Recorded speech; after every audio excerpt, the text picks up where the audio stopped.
मेरा नाम है जीवेश विंदे और आप देख रहे हैं वी यानी कि विंदे विज्ञान विद्यालय।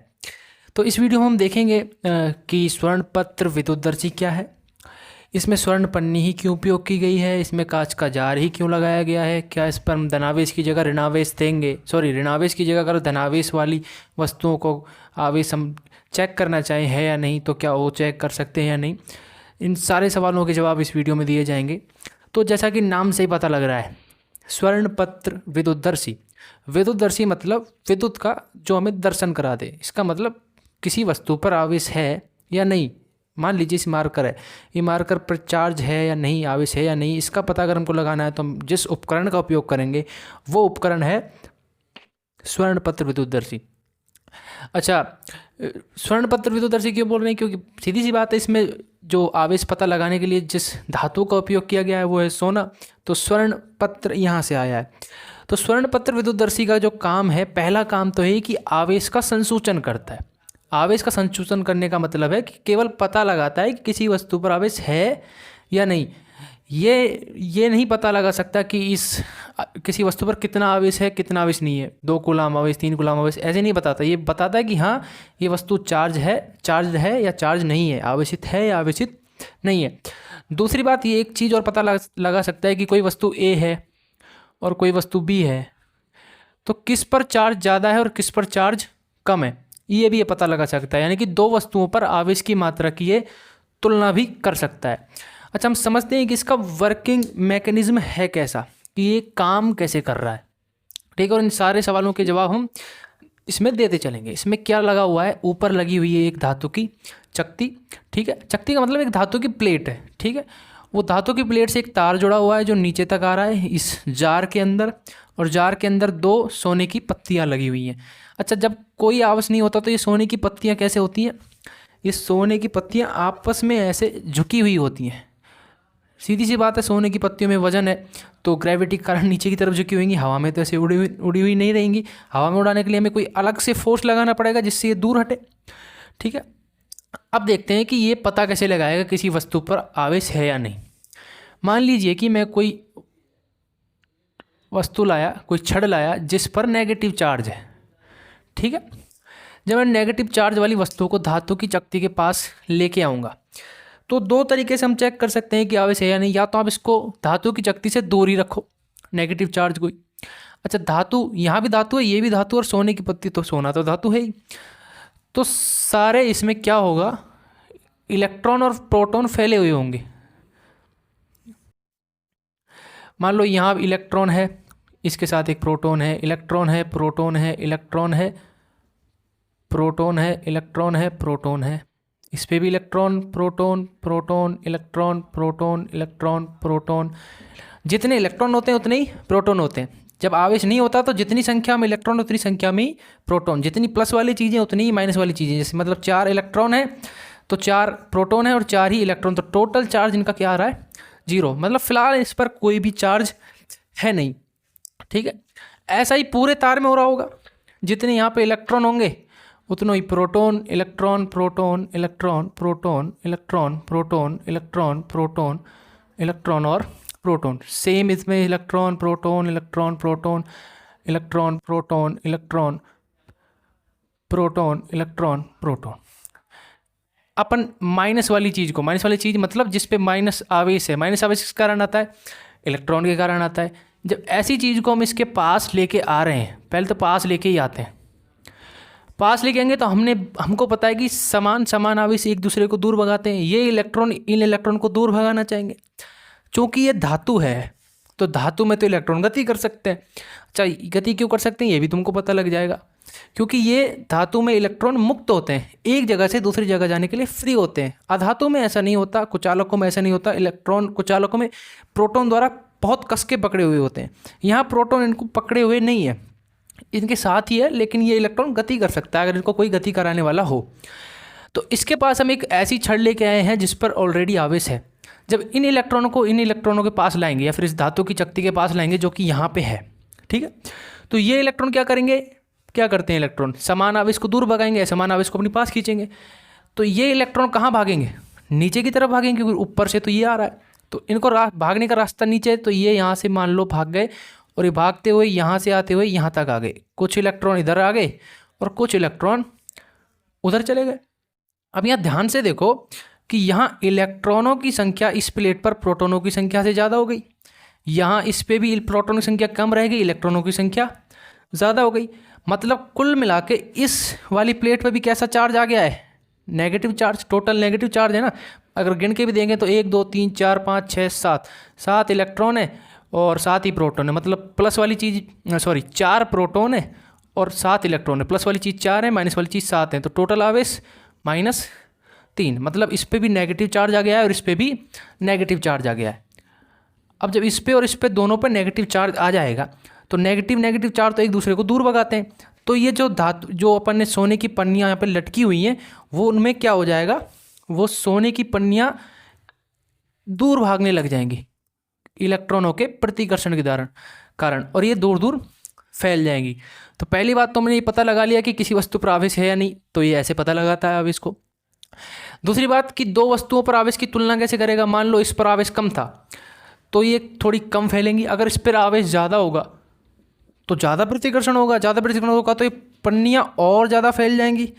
तो हम पता लगा लेंगे भाई जिस वस्तु में ज़्यादा दूर फैल रही हैं ये पन्नियाँ सोने की, उस वस्तु पर ज़्यादा चार्ज है, जिसमें कम फैल रही हैं उस पर कम चार्ज है।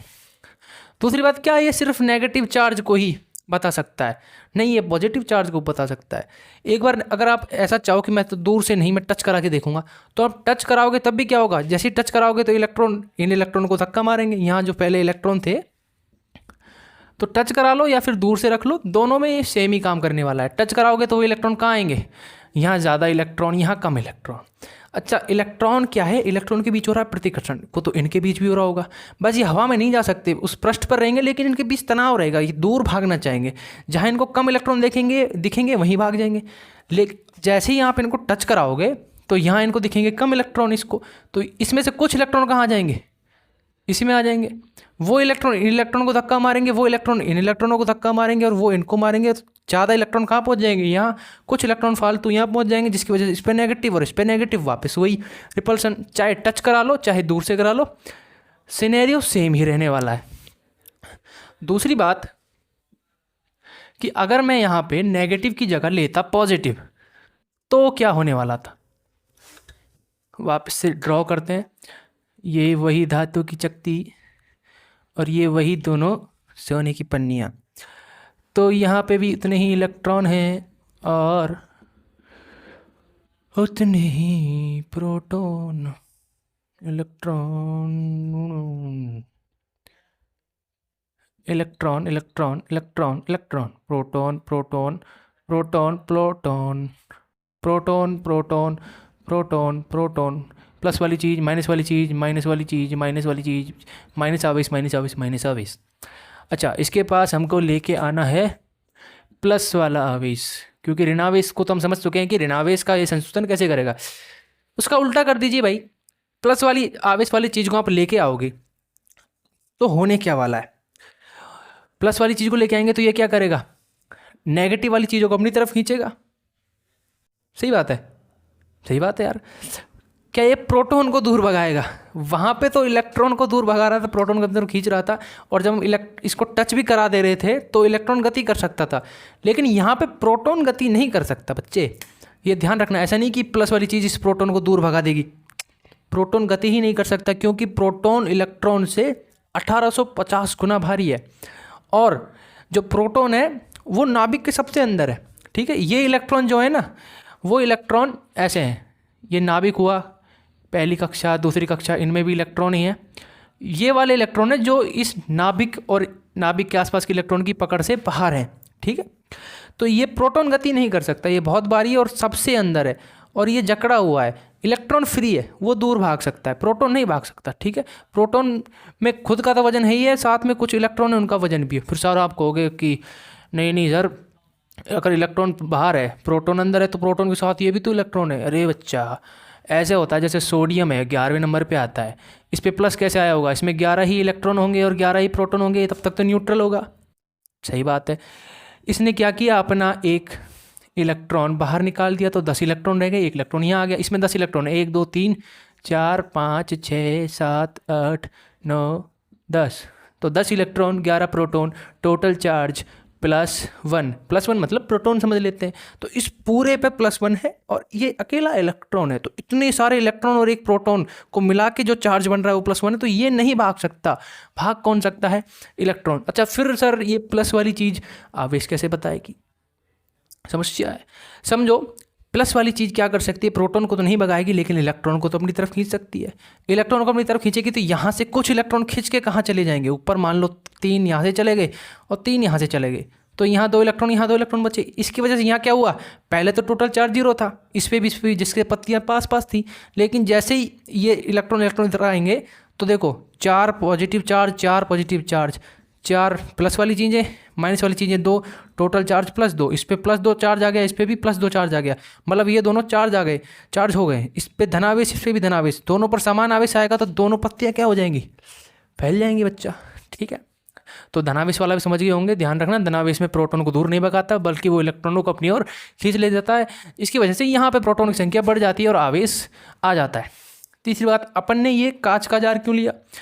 अगर हम कांच का जार नहीं लें, कोई ऐसा जार ले लें जो पारदर्शी नहीं है, तो हम आर पार देख ही नहीं पाएंगे ना कि सोने की पन्नियों में जो डिफ्लेक्शन है, जो वो दूर भाग रही है, वो हो रहा है या नहीं। दूसरी बात, कांच का जार लेने की दूसरी वजह कि अगर इसके अंदर हम वैसे ही छोड़ दें बिना कांच जार, तो हवा से भी तो पन्नियाँ इधर उधर हो सकती है। हवा चलेगी तो हमको पता ही नहीं लगेगा आवेश है भी या नहीं, ठीक है। तो ये तो रही कांच के जार की बात। अगली बात कि स्वर्ण पन्नी ही क्यों ली गई? अगर हम इन पन्नियों को इतना ही भारी बना दें कि ये उठ ही नहीं पाए आवेश के कारण, तो फिर कैसे पता लगेगा आवेश के कारण कि आवेश है या नहीं? तो हम बहुत पतली पन्नी बनाते हैं और बहुत पतली पन्नी बनाने के लिए यूज़ किया जाता है AU का। चाहो तो आप AG का बना सकते हो।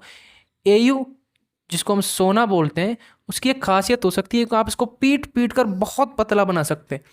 आपने मिठाइयों के ऊपर एक गोल्ड लेयर छड़ती हुई देखी होगी, कितनी पतली होती है। सोने को इतना पतला किया जा सकता है, चांदी को भी इतना पतला किया जा सकता है। इसीलिए और धातुओं की तुलना में हम स्वर्ण का उपयोग करते हैं, ताकि ये जो सोने की पन्नियाँ हैं वो हल्की सी हल्की रहें और हमें डिफ्लेक्शन जो है, जो इनमें विक्षेपण देखने को मिल रहा है, वो आसानी से देखने को मिले। धन्यवाद।